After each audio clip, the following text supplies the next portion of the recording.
Mutation is the basis of human evolution. This process has raised us from single-celled organisms into the dominant species on this planet. An immense variety of mutants in the Marvel Universe are of blue pigmentation. Heroes and villains alike share this curious trait. There are many reasons why so many mutants are blue, and one of the most important is related to the human brain. Without further ado, let me welcome you to the SciPunk feed.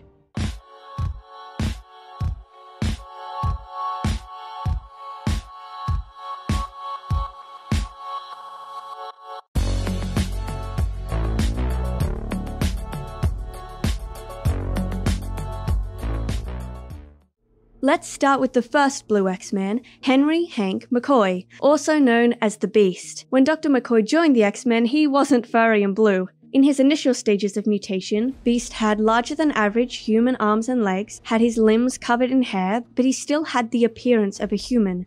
A really big human. All of that changed in issue 11 of The Amazing Adventures in 1972. Beast mutated further after he drank a formula. This formula caused Hank to morph into an animalistic creature that gave him distinct dark grey skin and fur. Eventually, Hank's fur would change to blue. Although the comic book artist's original intent was to make Beast's fur look black, the ink they used to color the comic looked blue in hue. So, the guys at Marvel decided to keep the Beast's fur the iconic azure color. Hank's formula for achieving his animalistic appearance accidentally contributed to his appearance in the X-Men Fox Cinematic Universe, with Mystique ultimately being responsible for turning him blue. In X-Men First Class, Hank believed Mystique's genetic makeup could have been the key to making mutants look normal. He saw it as a potential cure for Mystique, but she didn't take the cure. So, Hank injected himself with it, and he emerged looking like a true beast. After Beast's transformation, more blue mutants were introduced. This particular mutant is very important as to why blue is such a predominant color for the X-Men. The teleporter Nightcrawler's hereditary explains his color.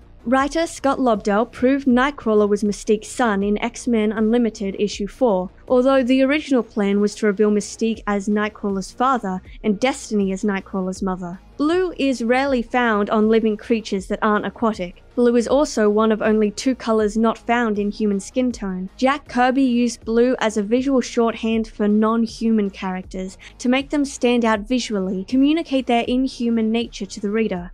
A visual shorthand is a shot or series of shots at the beginning of a film, an episode, or even at the beginning of a scene that gives the viewer a wealth of information without them having to think very much about it. It can tell us where the story takes place, the time of year, the weather, and the hereditary of Nightcrawler's blue skin. In the comics, Nightcrawler is the son of Mystique and Azazel, the latter of whom is a demonic warlord. Nightcrawler inherited his father's demonic look, and Mystique passed down her blue skin to him.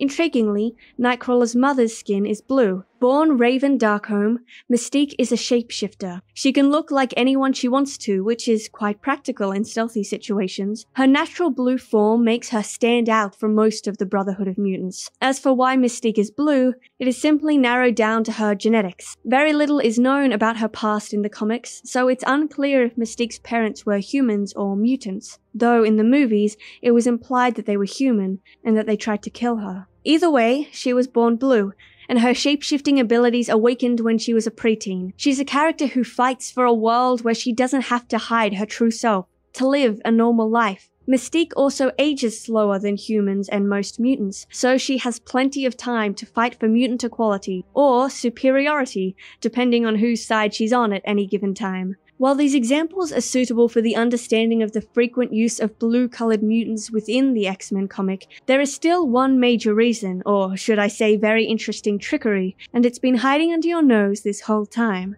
In comics, blue mutants serve another, more practical purpose. Before digital printing techniques, comic books were primarily made with four colors: cyan, magenta, yellow, and black. A combination of these four colors and white paper could be used to trick the eye into seeing a wide variety of colors. But to save time and money, artists would often use one of the above colors as a solid.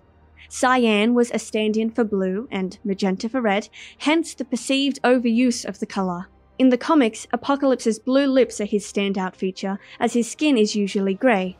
For the character's theatrical debut in X-Men Apocalypse, however, he was changed to be a navy shade of blue. Continuity-wise, we can attribute this to another case of genetics, but it's unclear why the film crew changed Apocalypse's skin color. Perhaps they just felt that blue popped on the screen better than grey. At least it's better than purple, which is what Oscar Isaac's Apocalypse looked like in the first photos of his character published on the internet.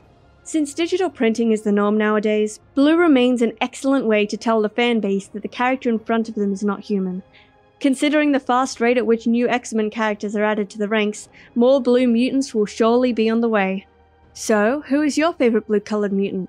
Let us know in the comment section below. Don't forget to subscribe and hit that notification bell for more theories and info. This has been your host. Welcome to the SciPunk feed.